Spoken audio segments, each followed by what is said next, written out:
What if I told you that a single plane ticket could change your life forever?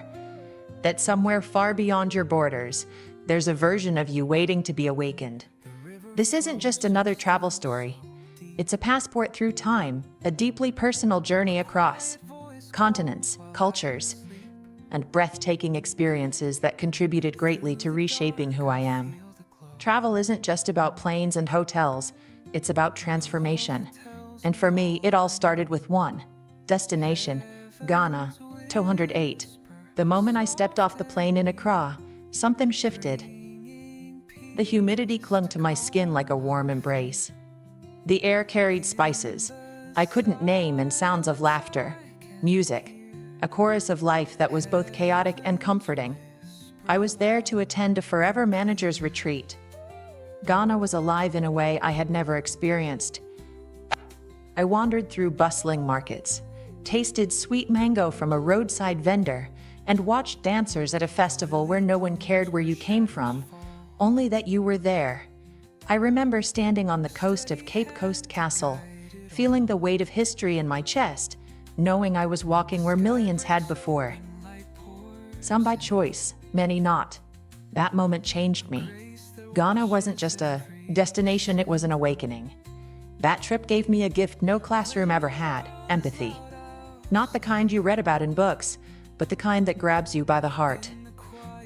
I met people who shared the little they had, information that I needed on a hot afternoon. Their generosity, despite having so little, taught me more than any lecture could. And just as I began to process everything Ghana had shown me, I found myself on another plane, this time to Johannesburg, South Africa, 2009. This time with my husband and children, for Forever African Rally. If Ghana was an awakening, Johannesburg was a mirror. We stayed at the Intercontinental Towers, a place of gleaming windows and polished service.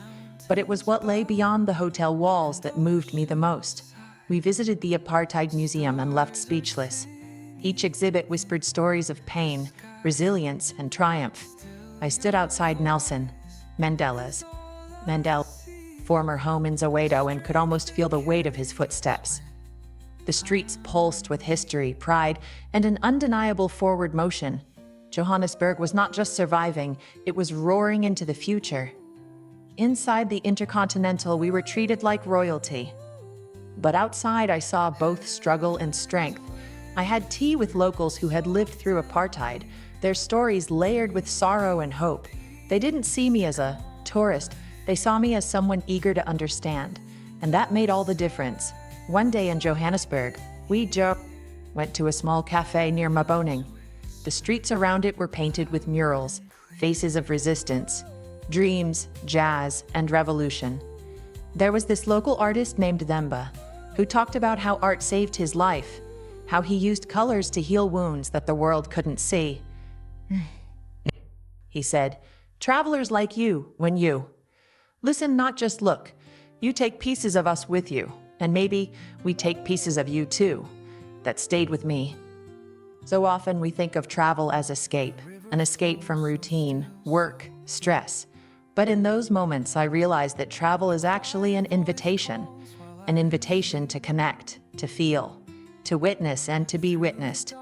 In Ghana and South Africa, I didn't just see new places. I was seen in a new light. I was reminded that we are all threads in the same fabric, woven through time and place. I thought to myself, these are the moments no photo can capture, no postcard can describe. They're imprinted on the heart. Even my taste buds were learning.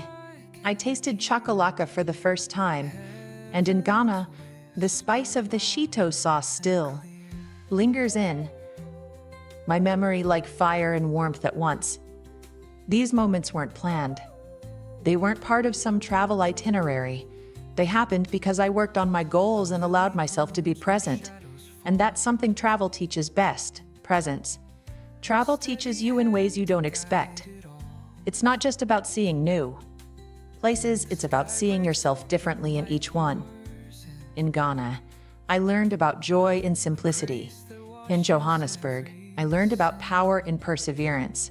One night, I stood on my hotel balcony, looking out over the glittering skyline. The city buzzed beneath me, but up there, it was silent. I thought about the people I'd met, the places I'd seen, and the version of myself that had stepped onto that first flight. I was changing, and I could feel it in my bones. That's when I knew.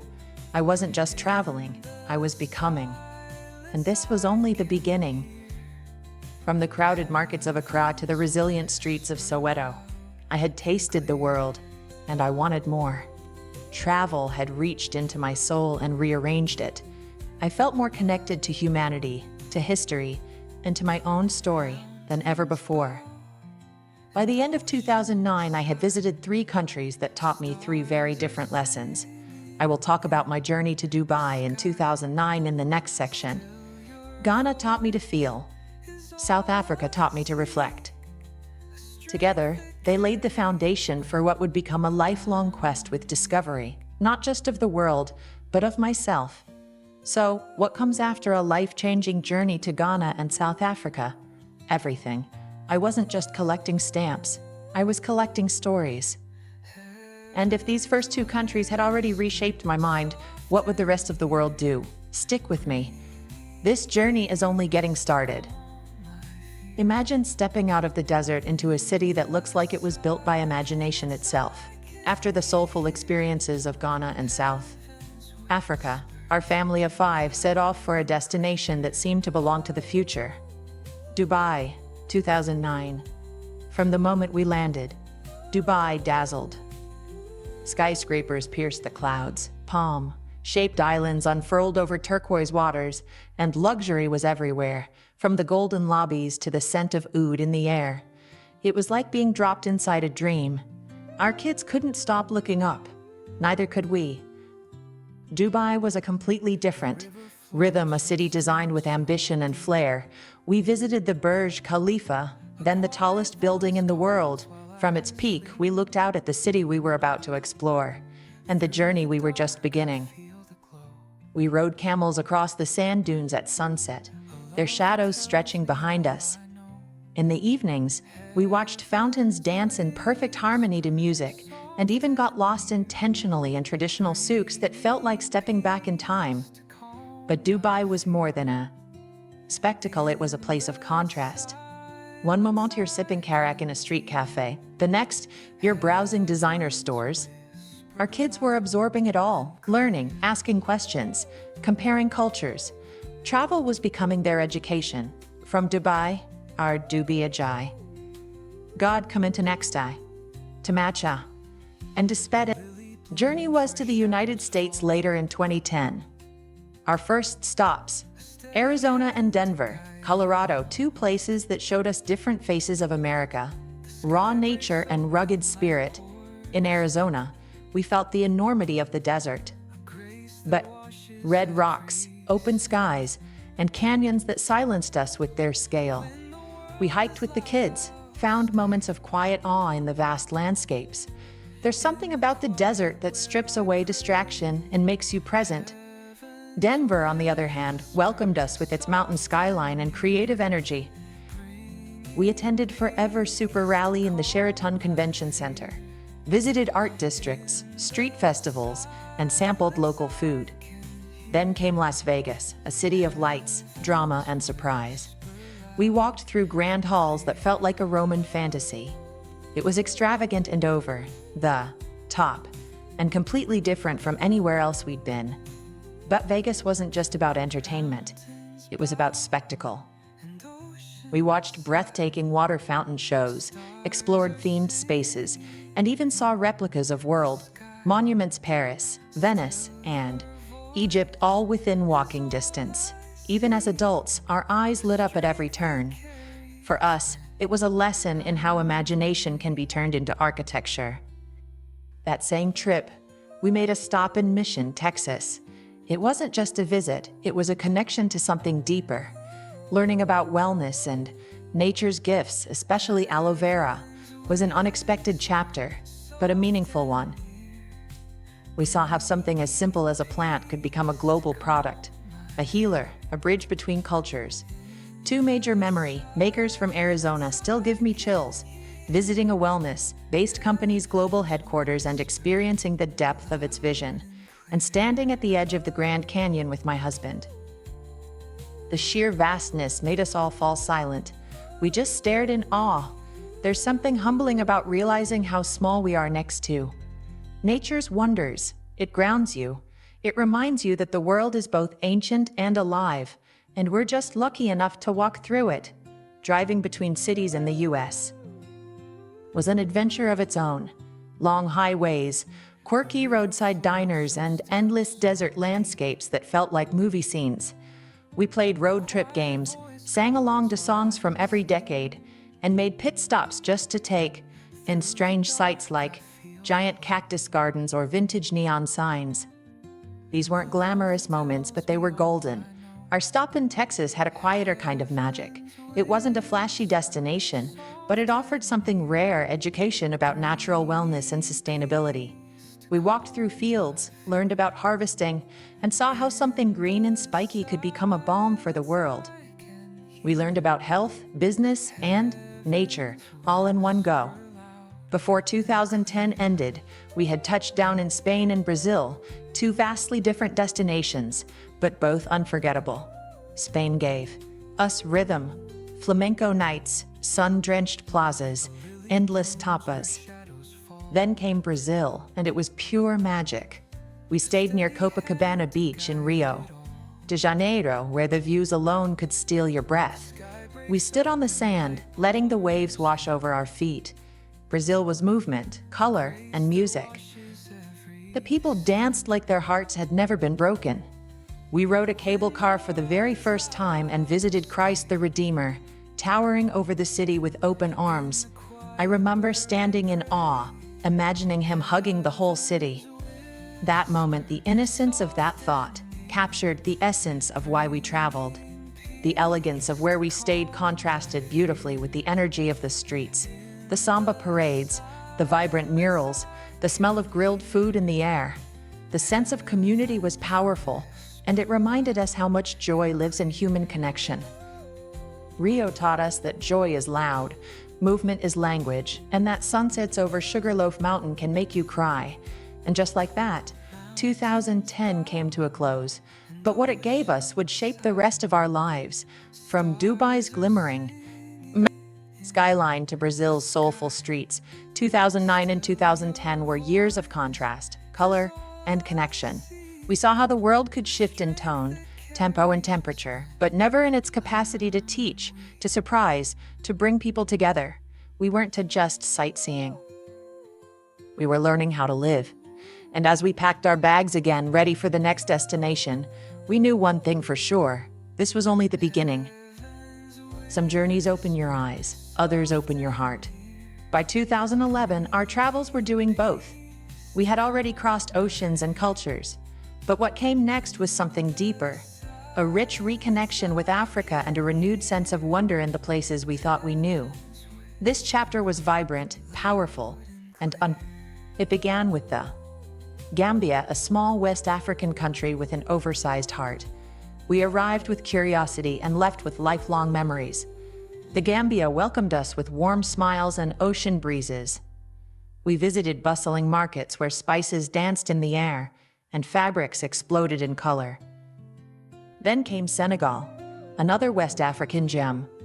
We explored the heritage of Dakar, admired local art in vibrant galleries, and visited Gorée Island, where history lives in every stone. It was a powerful, emotional experience, quiet, humbling, unforgettable. Later that year, we made our way to Cape Town, South Africa, and stayed at the Southern Sun Hotel while attending a major event with our business team.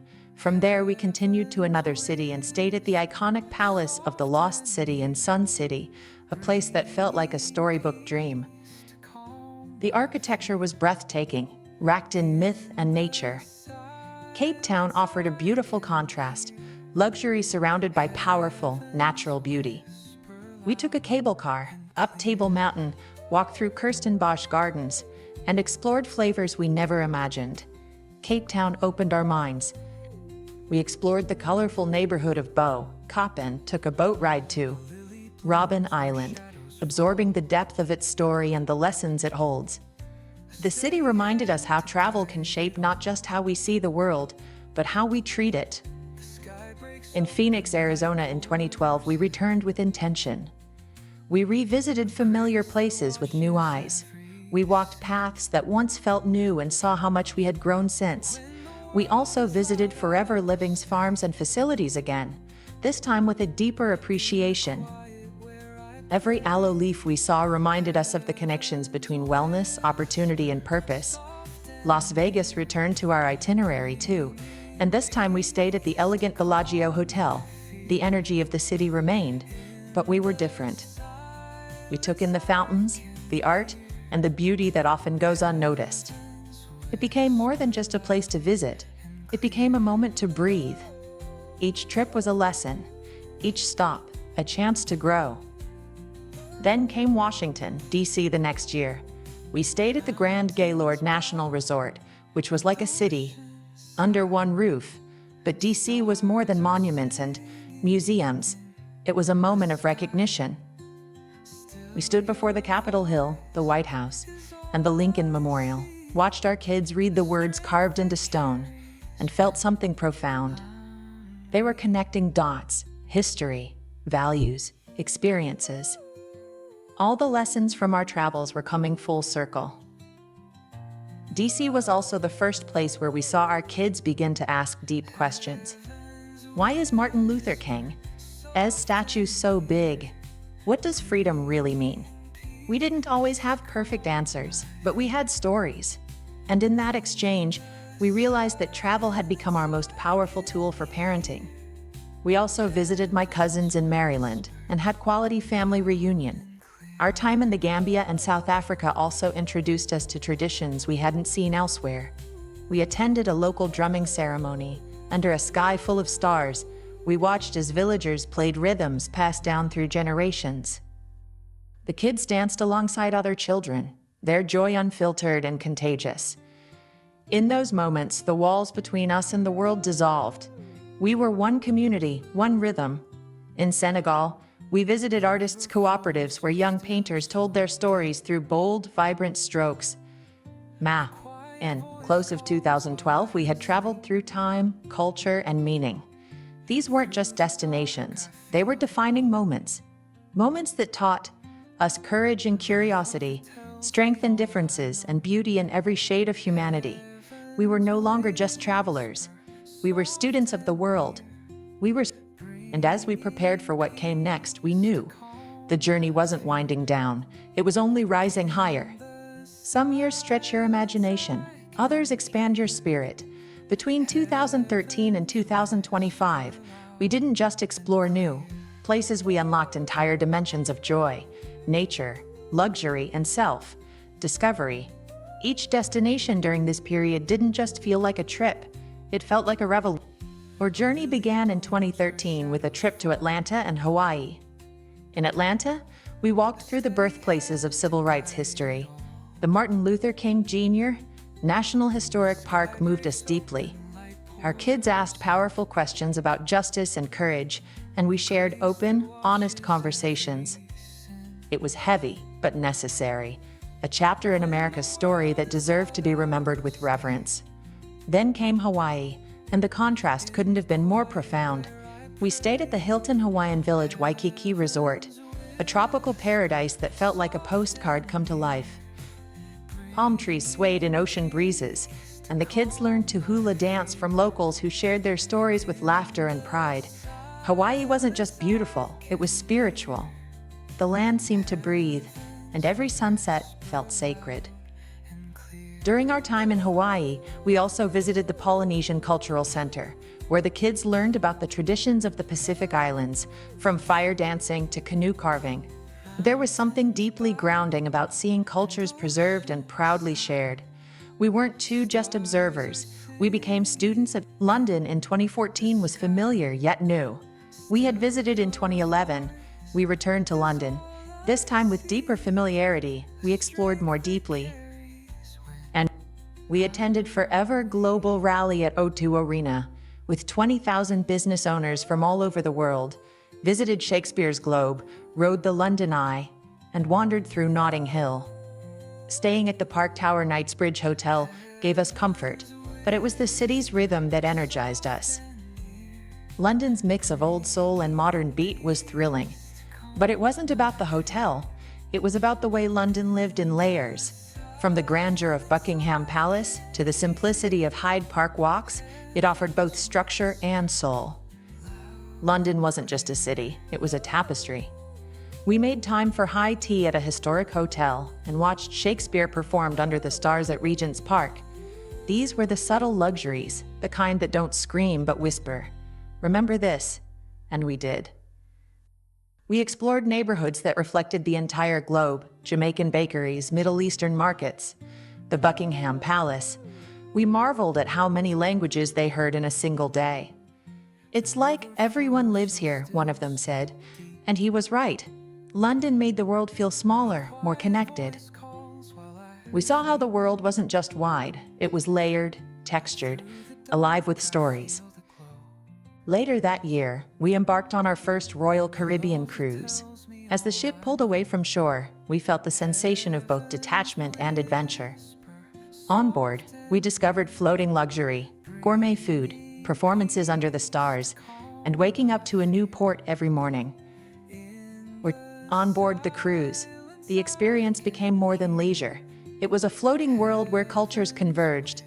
We dined with travelers from Europe, Asia, and Latin America, exchanging stories and laughter over meals. One night, during a formal dinner, we met a couple celebrating their 50th anniversary. Their love story became part of our voyage. These small encounters, heartfelt, human, were becoming the soul of our adventures. Then came one of the most powerful natural wonders we've ever witnessed: Victoria Falls, Zimbabwe. The thunder of the water was like the earth speaking. We stood on the edge of the spalls, mist on our faces, hearts in awe. We worshipped God for his beauty and creation, with joy as rainbows danced in the spray. That moment was more than breathtaking. It was soul-shaking. You don't just see Victoria Falls, you feel it in your bones. Singapore followed in 2015. And we stayed at the iconic Marina Bay Sands Hotel. The infinity pool, perched above the skyline, was unforgettable. But Singapore's real beauty lay in its harmony. Cultures intertwined seamlessly. We walked through Little India, Chinatown, and Arab Street all in a single day, each with its own flavor, its own voice. Singapore was also a feast for the senses. We marveled at the futuristic super tree grove and gardens by the bay, and towering floral sculptures like we were in another universe. We rode the Singapore Flyer, shared meals at hawker centers, and experienced firsthand how a city could be clean, green, and alive all at once. In Florida and South Carolina, USA, we slowed things down. We spent time by the beaches, visited friends, and reflected on how far we'd come. There's value in pause in the quiet moments between grand adventures. Travel had become more than just something we did. It was who we were. Florida gave us our recharge.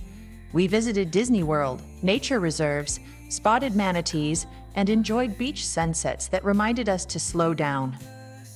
South Carolina gifted us with soulful hospitality and rich American history, from plantations turned museums to soulful gospel choirs in small-town churches. Each trip shaped.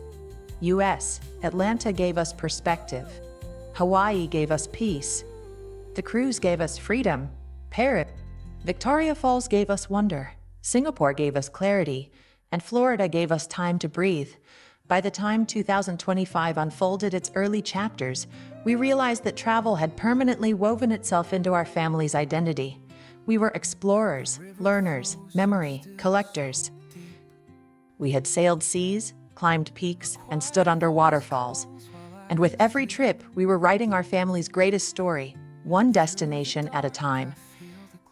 There are moments when travel becomes more than discovery, it becomes reflection. Between 2016 and 2022, our journeys became more intentional, more personal. These weren't family vacations, they were chapters of reconnection, inspiration, and quiet luxury, sometimes with my husband and the kids. Sometimes, just my sister and business partners. Our travels to Europe and the UA during this time were different for one simple reason: we went without our children. It became a rare and beautiful opportunity for my husband and me to travel as partners, as individuals who were rediscovering the world and each other outside the lens of parenting. In 2016, we visited Stockholm, Sweden, and stayed at the Grand Hotel. The elegance, the serenity, the historic beauty. It felt like time slowed down. We walked along the harbor hand in hand, explored the Vasa Museum, and wandered through Gamla Stan's winding alleys, each corner holding quiet surprises. Every moment felt a bit more unhurried. In Sweden, one particular afternoon remains etched in my mind. We visited the ABBA Museum, and even without the kids, we, my business team members, and I gisted, played, strolled along the shopping malls and markets, laughing, spinning in sound booths, feeling youthful and free. Those light-hearted moments brought out a version of us we sometimes forget exists amid responsibilities. It reminded us that love grows when we make space for joy.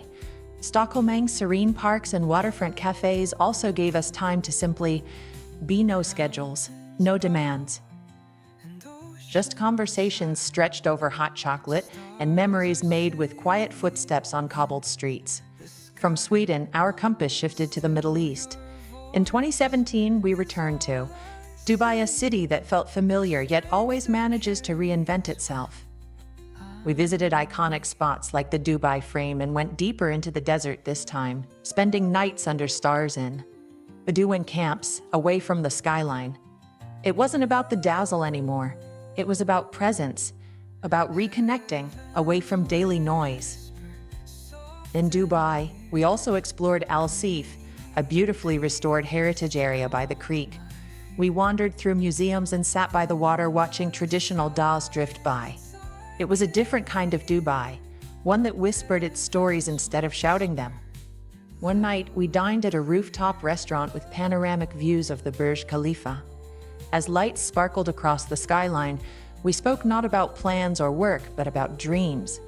Those moments of reflection, set against a backdrop of grandeur, felt deeply personal. Travel, we realized, had become our way of staying connected not just to the world, but to each other. In 2022, Abu Dhabi welcomed us with its calm sophistication. We stayed at the stunning Wayo Hotel on Yas Island, a bold blend of luxury and creativity. The Louvre Abu Dhabi moved us to tears with its universal collection of human stories. We marveled at the architecture, culture, and the scale of beauty was overwhelming. These moments reminded us that even without our kids, travel could be deeply meaningful, spiritual even. Abu Dhabi, too, had its own emotional landmarks. We visited Warner Bros. Studios, known for movie production, creativity, and legacy. Its architecture was dazzling, but its message struck deeper. We discussed what kind of legacy we wanted to leave behind, not just professionally, but within our family. What stories would our children tell one day about the life we lived, the places we went, and the way we loved? But not every trip was just for us. Birmingham, UK, became a special destination we shared with the kids, visiting my brother and his family. First in 2016, my sister and I. Then, again with my family in 2019. It wasn't a flashy city, but it held something precious, warmth. We explored Cadbury World, visited canals, and shared simple family moments in local cafes. Our kids loved the blend of city energy and cozy charm. Birmingham reminded us that meaning isn't found in grandeur, it's Cumberton, found in togetherness. Back in Birmingham with our children, we spent an afternoon in Cannon Hill Park. They ran freely, laughing, climbing, inventing games, while we watched from a bench, hearts full. That trip wasn't just another destination. It was a reminder that joy often lives in the ordinary. In 2021, we returned to the UK again, this time to London and Manchester. Though we traveled as a family, these cities felt like meeting old friends. In London, we revisited cherished spots and discovered new corners. Manchester gave us music, culture, and conversations with strangers that turned into friends. Each visit deepened our connection to the UK, not as tourists, but as recurring characters in its ever-evolving story. In London, we took time to revisit the British Museum, Arsenal Stadium, and attended a West End show, savoring the arts that once felt so distant during lockdowns. Manchester offered creativity and culture, yes, but also intimacy. Visit to Manchester United Stadium and a cozy cafe where we spent hours just talking. No agenda, just presence. These travels were transformative not because of the places themselves, but because of the balance they offered. In a world that moves quick, in roles where we're always parents, providers, professionals, travel became our reset. It helped us remember who we are when we're not being everything for everyone. In Stockholm, we found peace. In Dubai, wonder. In Abu Dhabi, awe. In Birmingham, we found ourselves through our children's eyes. Every destination played a different note in our symphony. Some loud and celebratory, others soft and healing. Traveling without the kids was not a break from them. It was a gift we brought back to them. New ideas, renewed energy, and stories they would one day grow into. And traveling with them, especially in places like Birmingham, reminded us why we began exploring the world in the first place. For the memories, for the moments, for the legacy of connection and curiosity. From Sweden to the Way, from quiet museums to bustling streets, we were still learning and still traveling with purpose. But our greatest adventures were yet to come. Some trips aren't about the places you go, but the bond you strengthen along the way. From 2023 to 2025, my journeys took a new shape, still rich with discovery, but this time shared with someone else very special, my sister. My sister.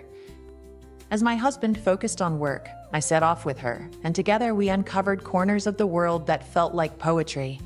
We began in 2023 with a dream. Destination, Bali, Indonesia. We stayed at the Stat Regis Bali Resort, a sanctuary of beauty and peace. The air was scented with frangipani, the ocean glowed at sunset, and every detail felt curated by nature and luxury. My sister and I, with two of our close friends, wandered through rice terraces, soaked in sacred water temples, and shared long conversations under the stars. In Bali, time slowed down. We journeyed on the beach at dawn and laughed over local dishes in tiny cafes tucked away from the tourist trail. We had no agenda, just the desire to be fully present. That trip wasn't just a getaway, it was mind therapy. We left lighter, softer, and more deeply connected. We also attended a Forever Global rally in Bali Nusa Dua Convention Center, traditional Balinese dance performance at Uluwatu, made new friends, perched dramatically on a cliffside as the sun dipped into the sea. The sound of the gamelan, the rhythm of the dancers, it was like being invited into a living story. Afterward, we shared a quiet dinner by candlelight, the waves crashing below us, as we talked about life, dreams, and how far we'd come. Then came 2024, and we set our sights on India. We stayed at the Hyatt, Andaz in Tafet. D10, Erosity, New Delhi, a sleek, urban haven in the heart of chaos and culture. India was intense in the best way. Every color was louder, every smell richer, every street more alive. We explored bustling markets. In Chandni, Shok took in the majesty of Humayun's tomb and marveled at India Gate lit up at night. India offered more than just monuments. We were privileged to meet so many dynamic young Indians taking the world on social media. We laughed at our mistakes and bonded with our hosts at Forever Global Rally at India, International Convention and Expo Center, with over 20,000 attendees. Those kinds of experiences, the ones you don't find in guidebooks, left the deepest impressions. From Delhi, our next stop in 2024 was later in the year. We flew to Pattaya, Thailand. We stayed at the Royal Cliff Beach Hotel, perched along a coastline that sparkled every morning. Thailand offered joy and motion. Tuk-tuk rides through vibrant streets, foot massages after long walks, and fresh mango sticky rice on the beach. We took a boat to Coral Island, The water was crystal clear, and our day was filled with snorkeling, laughter, and impromptu photo shoots. We ate fresh seafood by the shore and found joy in simply being away from routine.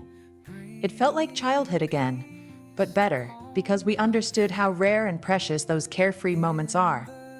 We also visited a local market where we tried exotic fruits and bought handcrafted souvenirs to bring a piece of Thailand home with us.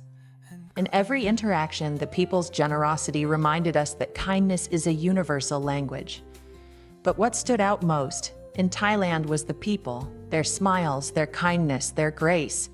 Even when we didn't speak the same language, we were welcomed like family. Thailand wasn't just warm in temperature, it was warm. And then, in 2025, we reunited with our forever business team for the latest chapter, Paris. This city of light, romance, and timeless wonder greeted us in spring. We stayed close to the Seine and wandered for hours without needing a plan.